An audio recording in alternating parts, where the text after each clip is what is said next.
10% lamang ng senior high school students ang nakakahanap ng trabaho pagka-graduate.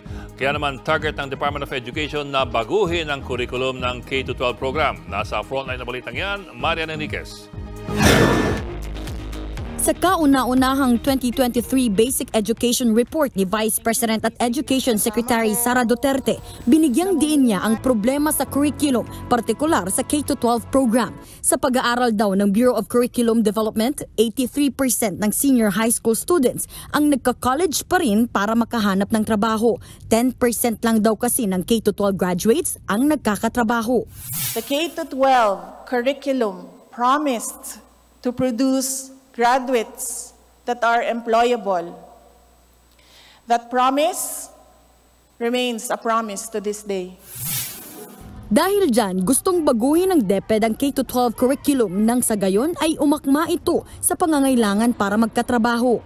We will revise the K-12 curriculum to make them more responsive to our aspiration as a nation, to develop lifelong learners who are imbued with 21st century skills. We will engage with SHED and TESDA and various industry partners to address the issues of skills mismatch in our senior high school program. Isa pang problema na napansin ng DepEd ay ang dumaraming kaso ng bullying. Kaya naman target ni VP Sara na palakasin ang proteksyon ng mga mag-aaral. Nakapaglunsad na nga ng Learner Rights and Protection Office kung saan pwedeng magsumbong ng pang-aabuso ang mga mag-aaral at magulang. Kamakailan ni isang estudyante sa Davao City ang sinakal ng kapwa niya grade 8 student. Nakuhanan pa yan ng video. Nakikipag-ugnayan na ang DepEd Regional Office sa Ateneo de Davao sa Matina kung saan nangyari ang pananakal. Ipinatawag naman na ng pamunuan ng universidad ang mga sangkot at patuloy nila itong iniimbestigahan. Noong Nobyembre at Disyembre, 78 reklamo ang natanggap ng DepEd hotline na karamihan mga biktima ng bullying.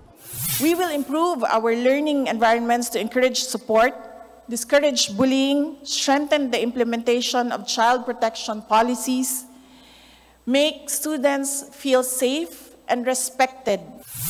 Nagpahayag din ng suporta sa mga programa ng DepEd si Pangulong Bongbong Marcos. The children are better than this, and we cannot fail them.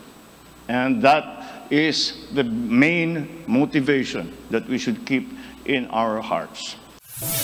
Nagbabalita mula sa Frontline, Marian Enriquez, News 5.